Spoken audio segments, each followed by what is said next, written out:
Good afternoon, ladies and gentlemen, and welcome to the meeting of the Georges River Local Planning Panel for the 7th December. My name is Sue Francis and I'm the chair of the panel. The panel is currently streaming live from Georges River Council Chambers in McMahon Street, Hurstville. Now, the panel members today who make up the panel are Anthony Hudson, Juliet Grant, and Fiona Prodmodrum. Oh, I knew I was going to do that. You say your name, please. Thank you for being our community representative on this panel. And we're the panel that have been appointed by the Minister for planning to determine specified DAs under the Act. I'd like to acknowledge the Bidjigal people of the Eora Nation, who are the traditional custodians of all lands, waters and sky in the Georges River area. We pay our respects to Elders past and present and extend that respect to all Aboriginal and Torres Strait Islander peoples who live, work and meet on these lands. Now, I'm required to advise you that under the provisions of the Environmental Planning and Assessment Act, this meeting of the panel is being live streamed and will be available on Council's website. Tonight we have 7 registrations received and forwarded to this panel, and we'll review those registrations and we will hear submissions from 7 people, 4 of them in relation to a development at 7 Rickard Road, South Hurstville, and 3 in relation to an application at 44 Herbert Street, Oatley. We do have 4 items on the agenda, but we will only be hearing submissions in relation to 2. Now, the people who will be speaking on 7 Rickard Road, Hurstville, South Hurstville, is James Kiosodis, Georgette Kiosodis, Alice Chen and Benjamin Black. And in relation to 44 Herbert Street, I have James Smith, Lyndall Wynne and Georgia Whitbread. Now, some people are on screen and on Teams and some people are in person. We'll just mix and match when that happens. Just to let you know that as required by the Local Planning Panel Code of Conduct, members are required to disclose any conflicts of interest in respect of any matter on the agenda. The forms as prescribed by the government have been completed on a table for Council to be included in the online minutes of this meeting, and no panel member has disclosed any conflict of interest in relation to any of the matters on the agenda today. I'll be bringing the items forward as they appear on the agenda, and as I've said, I've only got 2 items which have speakers. Then what we will do is we will close the meeting and then we will deliberate and make decisions on the matters before us, and the decisions will be made available on Council's website within the next 2 to 3 days. Those who wish to speak will have a limit of 3 minutes per presentation, and I would ask those persons to speak clearly and of a volume that will allow everyone to hear, particularly if you're on Teams, because it can be a little bit harder. And, you know, we have the same problem. We've got to remember to put on our microphones. Because we are live streaming, I would be mindful, people should be mindful that they don't make any defamatory, discriminatory or offensive language that may result in the author being exposed to liability, for which Council and the panel will take no responsibility. And also, I'll probably have you turned off. So it's not necessary, it won't make any benefit to any submission being made, so there's no point. Okay, with that in mind, let's move to the first item and the first speaker. So the first item on the agenda is 7 Rickard Road, South Hurstville, and it's for a modification to an application for approved worship, place of worship, a change to the 24-month trial. Now, the first speaker I have is James Kiosodis, and he is on Teams call. So if we can have James up on the screen now. Hello, this is James. Hi, James. The floor is yours. You've got 3 minutes. Okay. All right, I'll keep this short, and then you can add on my minutes to Georgette, because she might go on. But I think that probation period needs to start from when it actually begins as a Buddhist temple, because it has not been operating as a Buddhist temple for the last 24 months. The place has been mostly vacated. been vacant, empty. So therefore, the issues that we've had in regards to parking and noise, we have not been able to test it because it has not been operating as a Buddhist temple. That has been due to things like COVID, immigration changes and stuff like that. The place has not been operating as a Buddhist temple. Therefore, I don't see how that is a proper probationary period. Okay. That's all I have to say for that. Thank you, James. Thank you. Is Georgette with you? She's not with me, no. Okay, we'll call her separately. That's fine. Thank you very much. Thank you. Thank you. Can we call Georgette, please? Great. Georgette, are you there? Yes, can you hear me now? I can indeed. You've got 3 minutes. Yes, well, similar to what James says, it's like the original agreement. Can you hear me now? Yes. Yeah, okay. So the original agreement stipulated a trial review period of 24 months in the matters of noise and parking issues. This was based on the temple functioning for 2 years from the date of the determination. However, the premises has not functioned as a temple. Indeed, it has not been totally unoccupied. It has been totally unoccupied from the determination date. So I feel, therefore, that the necessary trial period has not begun. Because I live next door, and I can verify that the premises has been totally unoccupied since the determination date, and I don't believe that any of the agreed renovations have taken place. The only visitors have been the occasional handyman to mow the lawn. That's about as much occupation that it's had. So it explains why there has been no complaint, because the Buddhist temple is not operating as a temple. So there's been no daily early morning or evening noise such as songing, chanting, praying. There's been no excessive amount of cars on premises in the street. So again, because nobody lives there, and it's I'll just with what James had said, since the last 3.5 years or more, there's been nobody living in that because due to COVID, the venerables went home and they've never been back. So no one lives there. So I don't feel that is just to sort of say, to me, you just can't have, a trial period on something where there's been no activity. So that decision should be declared unfulfilled and just allowed to lapse at the moment, because it's not functioning as a temple. So it's not a true representation of what the Buddhist temple is all about. And if so to me, it's more like it's under false pretenses that this is happening at the moment, because you can't really judge something that's not happening. It's not happening. It's quiet. It's sort of no activity whatsoever there. No one lives there. Okay, thank you for that, because I think, Ms. Georgia, I think what we'll do is we'll check with the applicant on that particular matter. Sure. Okay. Sure. Thank you. Thank you very much indeed. Thank you. Thank you. Thank you. Alice Chen, please come forward.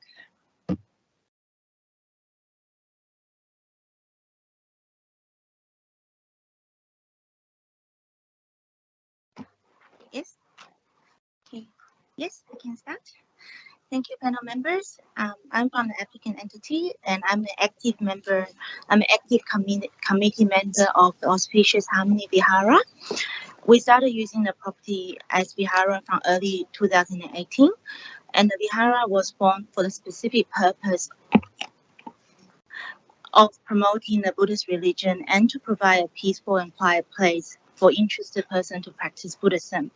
When we acquired the property, we specifically checked the local council rule to make sure it's allowed to be a place of public worship before we decided to set ourselves there.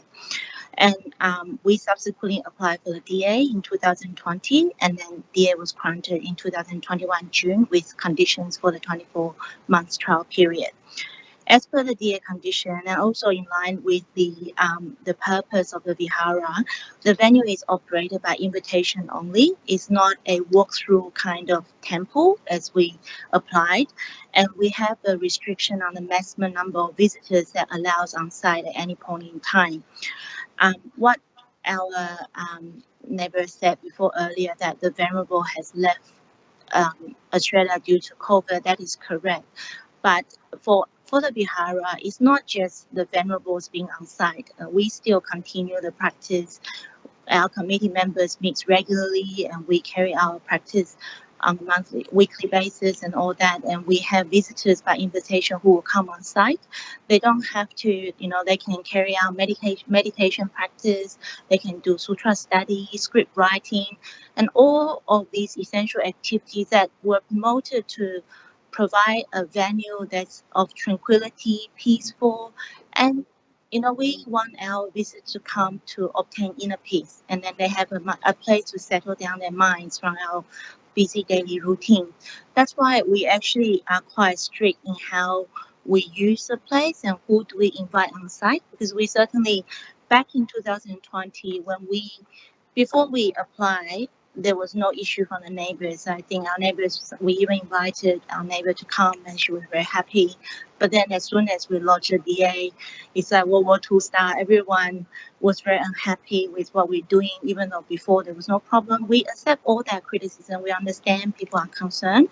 So we have strict rules in place to make sure we don't cause any nuisance to the neighborhood, and we stick to the promise as what we apply in the original DA. And now, after 24 months, we are in use, and I guess because it's by invitation purpose, it's not a general everyday open door approach. So people think, oh, you are not in use, but in fact we are in use. And we, as part of this modification application, we have the case officer from the council who assessed our application was on site to verify that we are actually using the place as a vihara. So I think that part it's also, I think I read the agenda document, the officer has clearly stated that in the documentation, and we were asked to support some documents to show we've been in operation in that regard. From our point of view, we just feel it's quite stressful, and we also, to be very honest, when we read the recommendation from council, we also feel it's quite unfair. So 2020, when we applied, we had to show we will not cause a nuisance to the community, and which we accept that, and we agree that's important to the community. And we did that for the last 24, actually close to 30 months now, because looking at the time. But now, 2 years later, when we try to remove that trial condition, because we believe we have done whatever we can to show we are a good practice. But then now the complaint becomes, you are too quiet. So and then the council said, oh, because you're too quiet, therefore I want to impose another 24 months trial period. So it's like every application we go through, we are subject to a different standard, and that dual standard or double standard, that the standard shift depends on a point. I think it depends on what people say, and to us it's quite unfair, and it's almost like discriminating us as a religious place. And I understand as a religious group, sometimes people don't like us, but we've really tried so hard to stay low key, and really, because we just want to provide that tranquil, peaceful place for our members to actually have a place, a refuge to come. And we are not like the open ground Buddhist temple that you will see in some other suburbs. I know like Cabramatta has heaps of temples, people they are very okay with that. But our DA says it's by invitation, you have a number restriction, you have to be quiet. So we stick with that. And unless there's really proof to say we break the rules, it's very hard for us to then say, oh, I'm going to put you on a trial period because I don't believe you're doing it, but we are doing it. And I think it's can you really let us know? And I think you've answered probably one of the questions which we're going to ask to clarify, which is you're allowed a maximum of 20 people. It may be you never ever have a maximum, and that's perfectly fine. But when you are in operation, how many people would you say are on? So I mean, I understand it's by invitation, and it may be 1 or 2 people, but what is what have you had in the last 2-3 years? Last 2-3 years, we're probably looking at maximum at one single point in time, maybe 6-7 people maximum. Yeah. Because normally we want to by invitation. We don't want too many people on site, so we tend to have maybe 2 to 3 people on. Because you have to arrange your appointment time, and we will only go there when someone pre-book with us, say, look, I would like to come on site, and then it fits the criteria, then we will then come and open up for them, and we maintain the place as is. So when you're on site, you can do all the activity we provide on site, and we still keep, even though the reverends are not here at the moment, we still keep regular communication, and we still receive teaching from the reverend about Buddhism is a practice, it's a way of life practice. It's not just about every day I'm just reciting some script and make you read it out and bam, bam, bam, bam, bam. That's not how the Buddhism we practice. And then I think it's just, it's unfortunate the perceived image of a temple is very different to the vihara we are promoting here. And I really hope you can see that, we're not the traditional temple. Okay. Does anyone else have any questions? You said the venerables aren't there. If they were there, would they be there? Yes, as part of the application, we do have allowed including the venerable is included in the 20 people. So it's not going to be 20 visitors on top of the venerables here. No, we've actually included when a venerable here, we will even have lesser people on site because we don't want to have too many people crowding the place.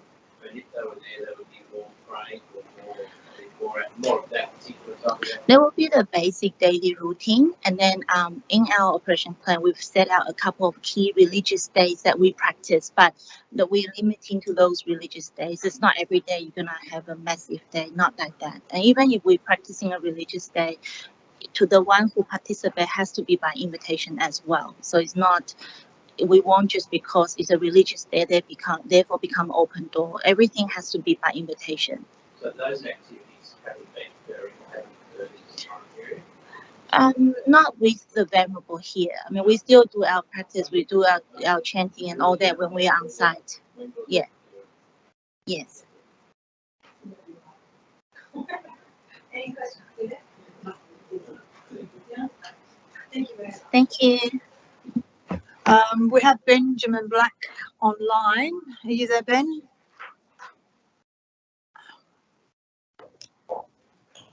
Hello, can you hear me? Yes. Great. Anything more to add? Well, I think Alice did a great job. So only a few things. One of the key points the key point in the assessment report is to do with COVID, but obviously being a significant obstacle to having people there. But the key aspect of COVID and the dates hasn't been analysed at all, and it's been missed.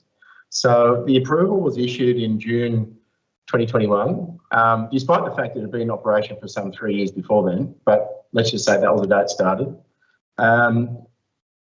In October, 11th of October 2021, which is only just more than 3 months after the approval, you might recall it was called Freedom Day in the media.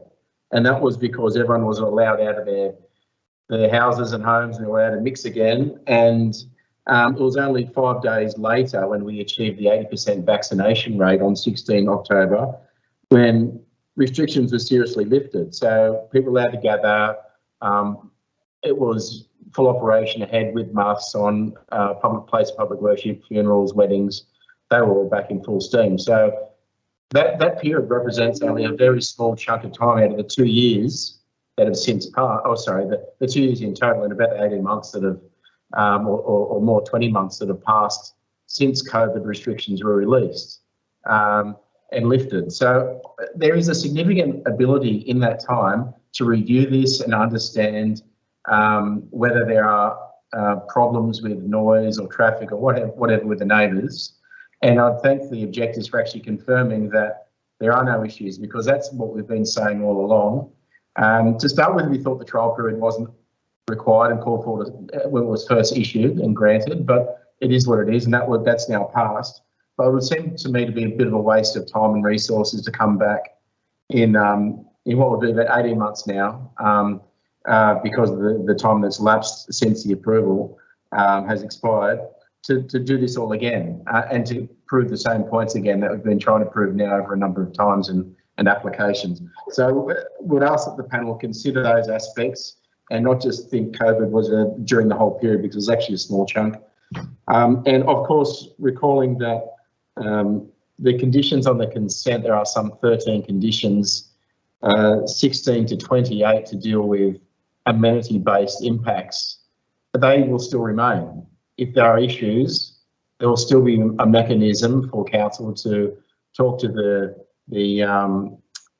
organisation about that and to respond to any neighbour issues. We say it won't happen. I think that's fairly clear. But we say also that if that did happen, there's a mechanism there to be taken up by council compliance officers. That's all we really have to say. I'd like to think that there are more important things the council can be doing than seeing this in another 18 months' time. Thank you. Thank you very much. Panel, any questions? No needs to ask you any questions. Okay, thanks. Thanks, Ben. Okay, thanks. Have a good afternoon. Thank you. Okay, so that's that item. We have now people to speak in relation to 44 Herbert Street, Oakley. So the first person I have is James Smith. If James is here, would like to come forward.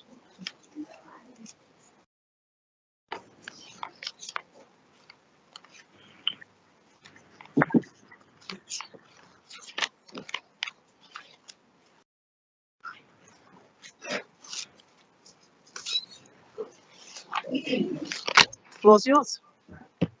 Well, firstly, thank you, panel members. Just initially speaking on George's behalf, and also Lyndall Wynn, who is joining us on the phone, our town planner. We have all read council's report and the associated conditions with that, and we agree with it.